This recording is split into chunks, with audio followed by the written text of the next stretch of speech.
El analista Jorge Richter el día de hoy mencionó que detrás de Áñez hubo una serie de personas que tenían mucho poder, porque Áñez mencionó también, Áñez en este proceso ha dicho que ella, si bien es cierto, gobernaba, pero nunca tuvo el poder. Entonces la pregunta, ¿quién tuvo el poder detrás de Áñez?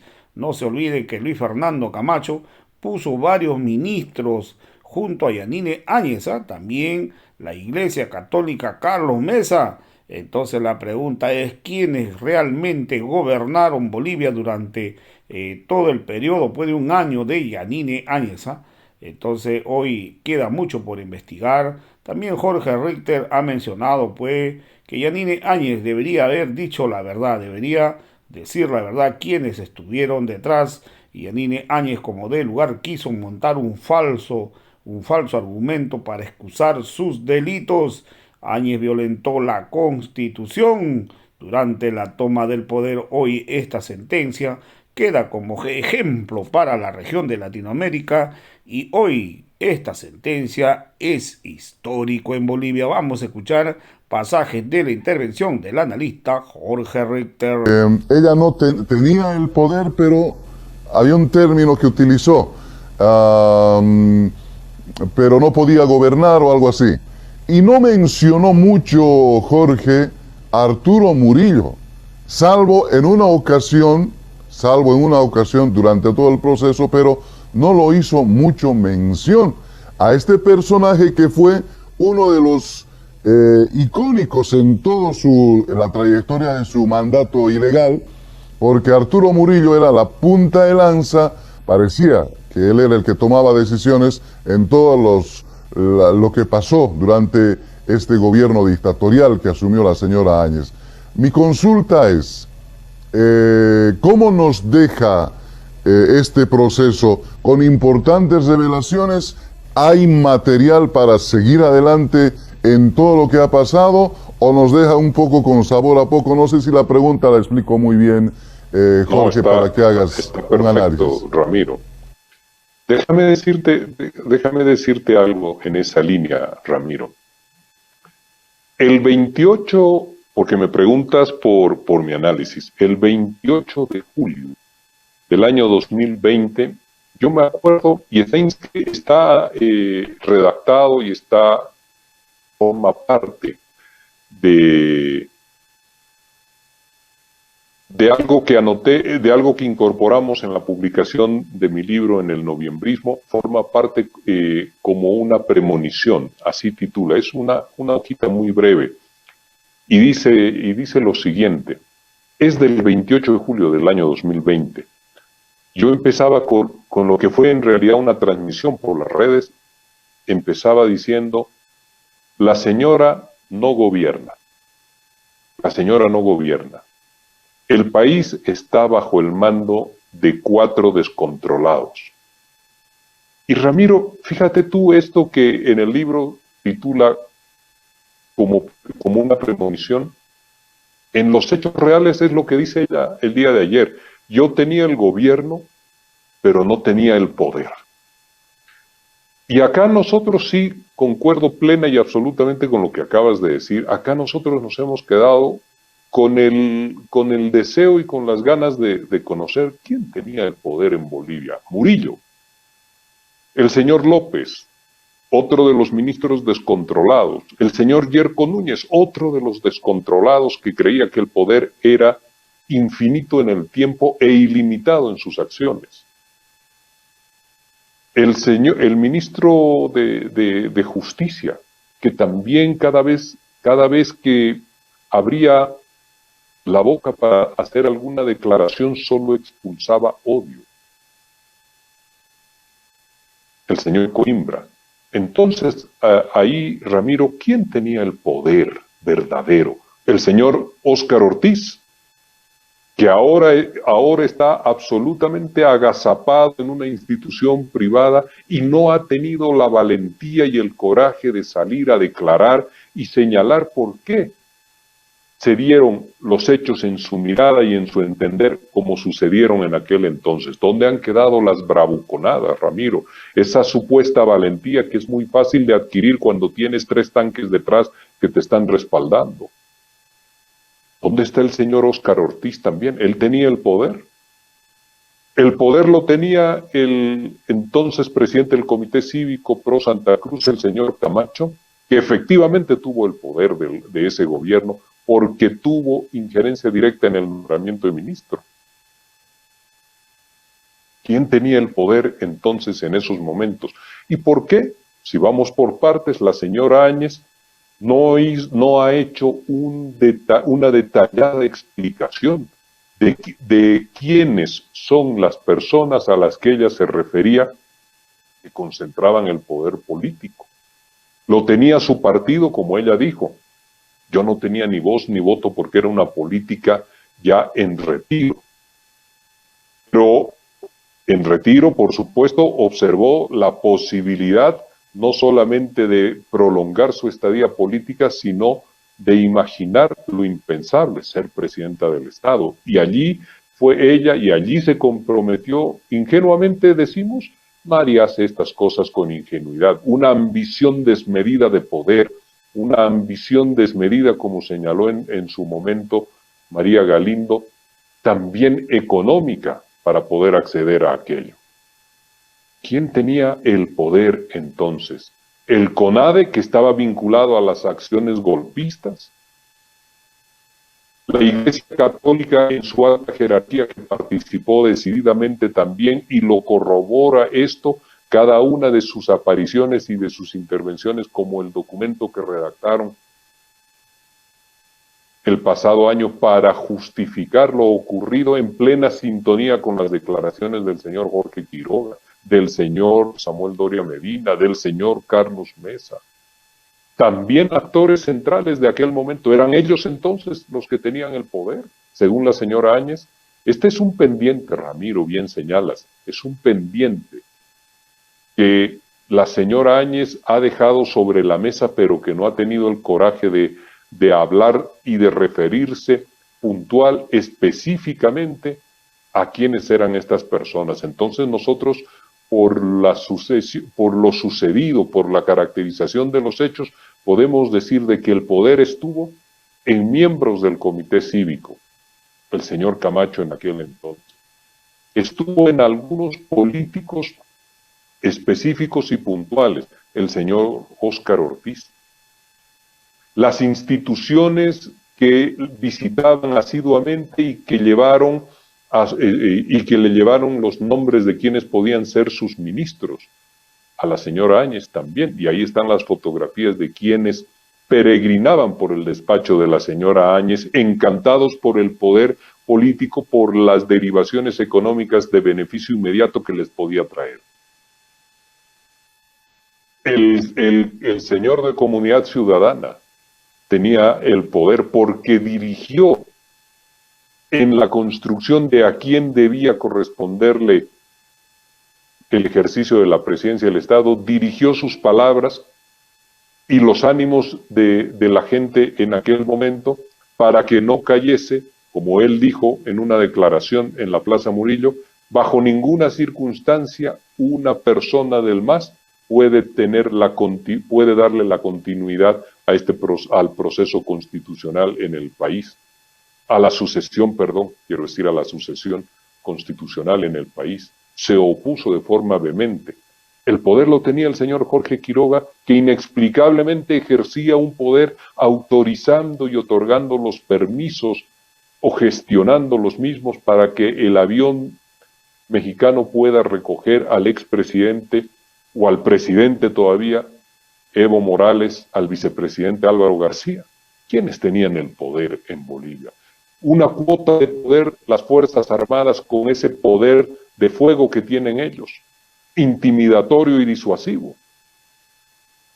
La Policía Nacional con el desacato a la autoridad civil, dejando desguarnecidas nuestras ciudades y a la voluntad de todos los sectores movilizados, pero fundamentalmente encabezados por el señor Camacho, y brindándole seguridad inexplicablemente, sin ser absolutamente nadie en el país, brindándole seguridad oficial a este señor, al señor Luis Fernando Camacho. ¿Quién tenía el poder entonces? ¿Los que confeccionaron aquel gabinete?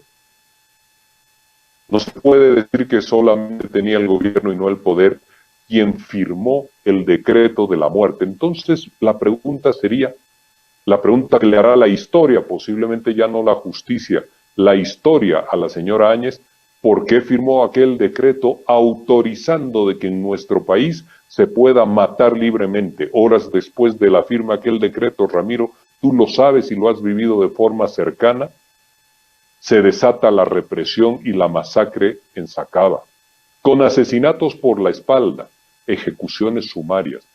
Y no tenía ella conciencia de lo que estaba firmando, no tenía conciencia de que estaba utilizando sus factores de poder para precisamente terminar con la interpelación popular y asentarse definitivamente en el poder, porque estaba verdaderamente fascinada con ese momento que la vida le había otorgado, que lo pudo haber convertido en una etapa de transición al servicio de los bolivianos y no de muerte contra los bolivianos. Hoy es responsable y paga por aquello que sus propias decisiones y su ambición desmedida la llevaron a cometer. Entonces, Ramiro, el golpe de Estado fue estructurado desde varias acciones y con varios actores centrales en distintos momentos y también diferentes roles. Y fueron todos ellos quienes tuvieron el poder en Bolivia, todos los beneficiados de lo que significaba ese arribo violento y esa conformación de facto de un gobierno en Bolivia. El poder lo tuvieron aquellos que tenían la capacidad de cambiar radicalmente las normas y a través de un decreto favorecer a sus capacidades exportadoras, a sus empresas exportadoras para ganar más dinero a partir del Estado. El poder lo tenían aquellos que creían que podían importar y comprar armas para reprimir, pero al momento de reprimir también construir un negocio personal a través de esto. Hoy están pagando, hoy Ramiro están pagando ya en los Estados Unidos una pena de cárcel por haber hecho aquello y aguarda el señor Murillo. ¿Y dónde están los otros que participaron? El señor López, el señor Yerko Núñez, el general Orellana, están todos prófugos, todos absolutamente prófugos. Y muchos de ellos se fueron antes de que haya el cambio de gobierno, Ramiro. No se quedaron, como dicen, a enfrentar sus responsabilidades. Tanto que hablan ellos del que huyó, pues mira la señora Áñez, todos sus colaboradores, gran parte de sus colaboradores huyeron del país. ¿Y qué le llaman a aquello? Un viaje de vacaciones. Una toma de vacaciones de parte del señor Murillo, que un día desapareció del país. El señor Fernando López desapareció del país. El señor Yerko Núñez desapareció del país. El general Orellana desapareció del país. El general Calimán desapareció del país. Y después hablan de que un presidente terminó huyendo después de lo que ellos habían provocado. Estos son los señores que tuvieron el poder. Es una lista larga, Ramiro, de beneficios que buscó cada uno en función de sus intereses personales. Unos querían acomodar el Tribunal Supremo Electoral, las condiciones para el proceso electoral para que se les facilite y puedan ganar el proceso. Otros querían riqueza económica inmediata. Otros querían revancha política, saciar sus desesperadas angurrias de odio incontrolado. Tenían intereses distintos que actuaron al unísono de forma conjunta. Pero debió decirlo la señora Áñez, quienes efectivamente tenían el poder político en el país. ¿A qué se refería? También ella debió tener el valor de decir las cosas, así como tenía la posibilidad de elevar el tono de voz y decir de que los violentos no vuelven nunca más, de que si quieren llegar al poder que ganen una elección. Así como tenía esa fortaleza porque creía que el tiempo se detuvo y su presidencia sería eterna, pues ahora también debió tener el valor de decirle a los bolivianos a qué se estaba refiriendo. No solamente unas frasecitas sueltas ahí para impactar, tenía que ser absolutamente clara. Pero en el abandono que ha sufrido de parte de sus socios, de parte de todos aquellos que la ayudaron a llegar a aquel lugar, pues seguramente se encuentra devastada porque sabe bien que el violentar, el terminar delinquiendo como lo hicieron, pues eso nunca va a pagar bien. El odio, la muerte, la violentación de los derechos, el encarcelamiento irrestricto, el no condolerse del sufrimiento de los demás a raíz de una angurria de poder, nunca paga bien, nunca en la historia está anotado de que sea algo que recompensa, Ramiro.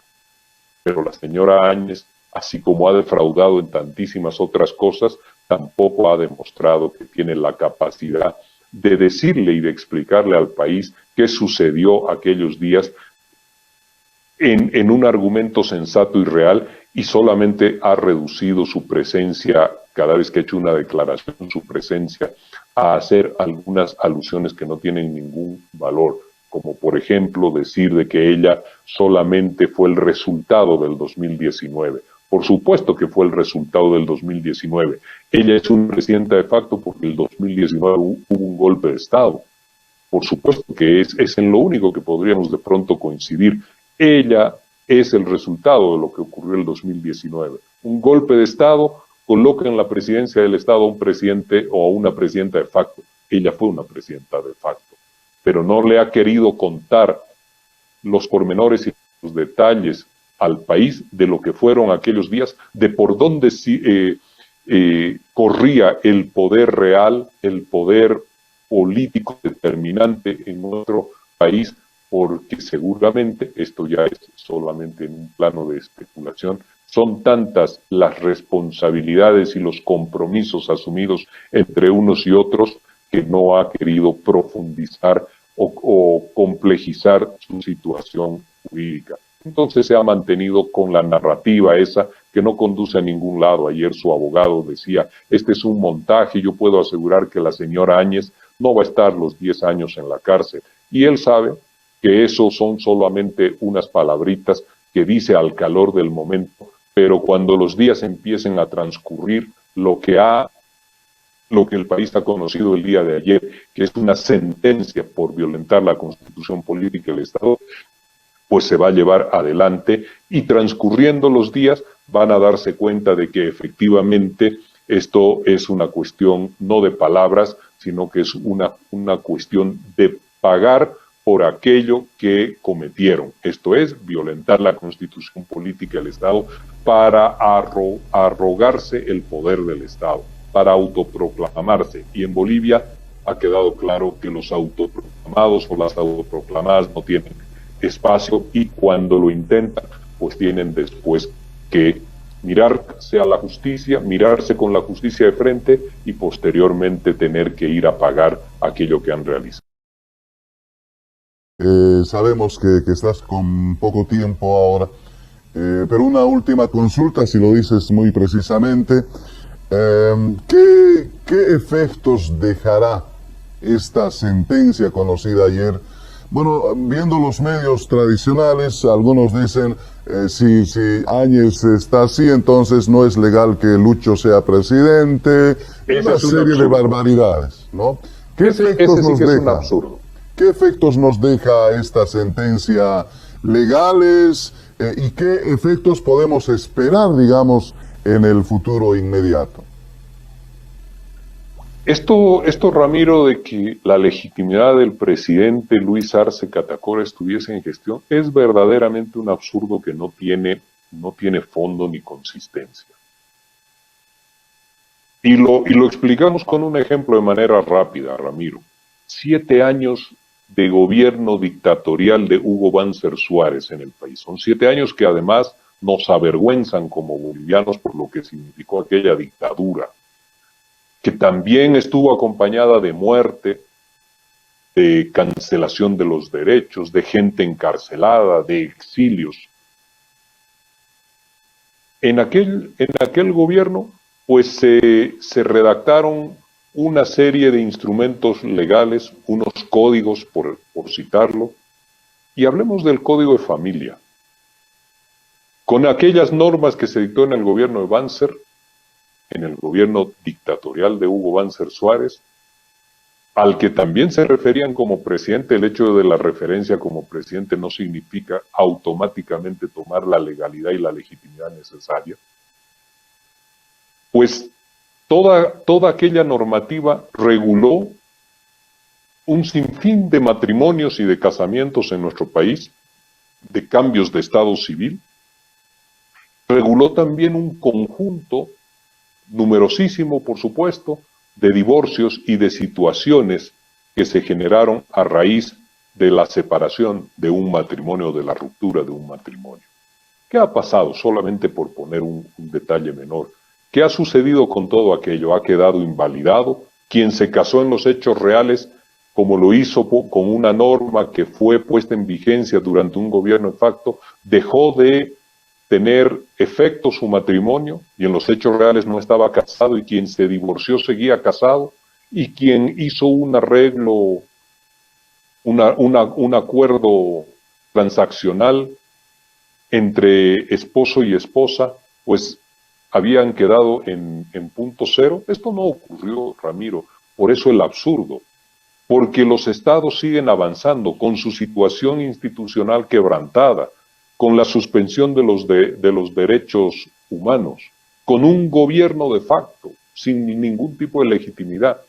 Pero cuando se instala un hecho de estas características, pues la solución tiene que ser, y así ha sido siempre en la historia de Bolivia y de los otros países, la solución termina siendo política. ¿Para qué? Para restablecer el sentido institucional, el camino democrático, el proceso electoral y volver a la Constitución, a la norma mayor.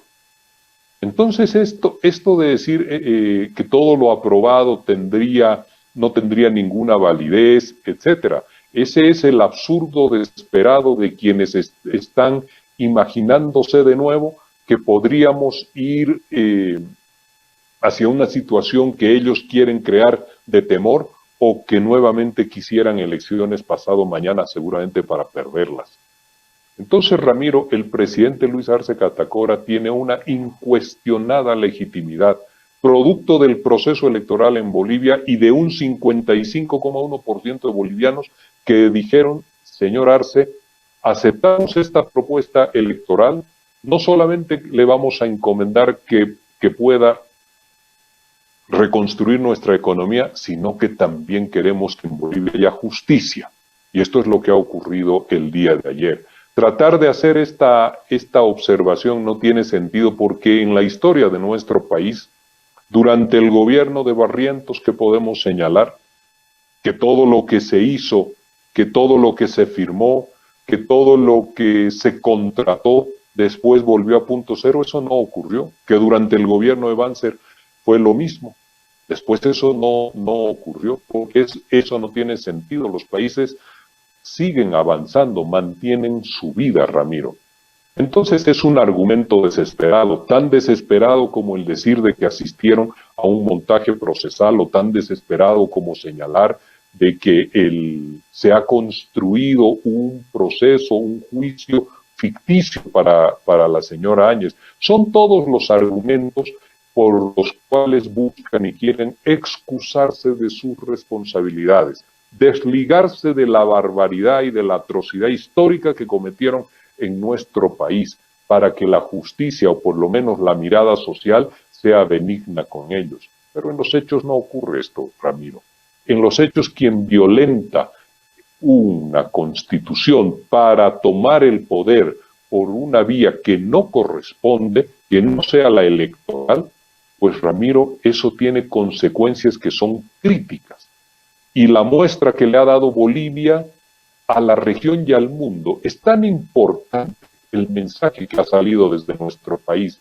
Señores, no se puede irrumpir en la vida democrática de un Estado para instalar a una persona que no tiene ninguna base, ninguna legitimidad social, ningún respaldo social que se pueda comprender a través de lo que significan los votos, o que se pueda observar a través de una votación, de un proceso electoral.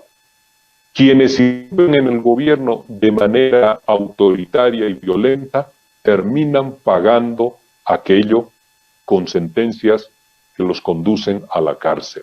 Porque la constitución política del Estado, esto es una constitución política, es el ordenamiento de los factores de poder para que estos factores de poder no se desequilibren y no sea un general de las Fuerzas Armadas el que decide, como el señor Calimán, cuándo y en qué momento debe salir un presidente de un Estado.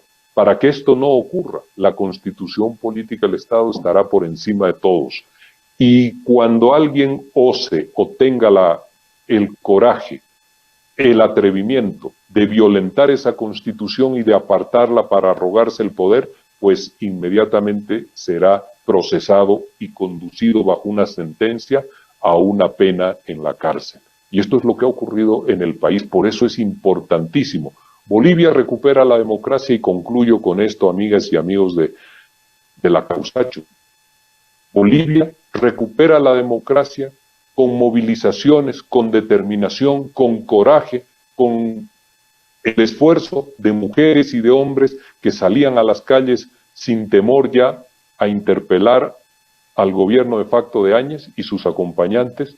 Recupera la democracia de forma absolutamente pacífica, sin un muerto, sin un acto de violencia, el 18 de octubre del año 2020, y hoy fortalece su democracia, su constitución, la institucionalidad electoral, refuerza la voluntad popular a través de una sentencia que dice: señores, en Bolivia no está permitido que aventureros políticos puedan irrumpir en el mando del Estado, arrogarse la delegación de la soberanía popular en ellos sin que hayan recibido el voto popular. Esto tiene sanción, tiene pena, y lo que ha ocurrido el día de ayer con la señora Áñez, con el señor Calimán, con el señor Yuri Calderón y con los otros policías y militares procesados también, es la muestra de que no es un juego en Bolivia el tener la obligatoriedad de respetar la constitución política del Estado para poder llegar a conducir nuestro Estado. Ha sido un hito histórico para Bolivia, Ramiro, hermanas, hermanos de la Causacho, el 10 de junio del año 2022, cuando nuestro país le dijo al mundo entero de que en Bolivia el orden constitucional está por encima de estas aventuras políticas. Muchísimas gracias una vez más por estar en el programa, como siempre, en el Taipi. Va a ser hasta el próximo fin de semana. Tenemos todavía mucho de qué hablar respecto a este tema. Seguro que va a repercutir toda la semana y los siguientes días, Ramiro. Que nuestras hermanas y hermanos en todo el país tengan la confianza de que este primer paso de camino a la justicia es solamente eso, el primer eslabón para llegar al momento de justicia que verdaderamente está instalado en la expectativa y en el corazón de los bolivianos. Quienes asesinaron, quienes ordenaron que aquello ocurriera en Sacaba, en Sencata, no van a quedar, Ramiro, solamente como expectantes de lo que sucedió. Van a tener también que pagar por aquella osadía de afectar la vida de hermanos y hermanas bolivianas, que es lo más sagrado que tiene un país, la vida de sus ciudadanos, de sus ciudadanas. Esto no va a quedar como un hecho de crisis política. Van a tener que mirar. Quienes ya han estado frente a la justicia seguramente van a tener que nuevamente mirar los ojos de la justicia, que los va a interpelar ya también por el tema de haber asesinado a bolivianos, de haber conducido a las cárceles a bolivianas y bolivianos, y por haber violentado y vejado sexualmente a nuestras hermanas bolivianas. Eso no va a quedar colgado en el aire por la sentencia del día de ayer. Esto es solo el primer tiempo, el primer momento de la búsqueda de justicia en nuestro país. Acá nadie puede tomar la decisión en mano propia sobre la vida de otros bolivianos, Ramiro. Esto no va a ocurrir, no nos puede volver a suceder en el tiempo venidero, y los bolivianos y bolivianas nos reconfortamos de que esa máxima que no siempre nos satisface, de que a veces la justicia tarda, pero inexorablemente te alcanza, inexorablemente. Y esto es lo que ha ocurrido el día de ayer. Entonces, Ramiro, Bolivia nuevamente, creo yo, y te lo digo a fe de hombre, nuevamente ha dado una muestra de valor democrático, de valor institucional y de formas de afianzamiento de nuestra democracia el día de ayer.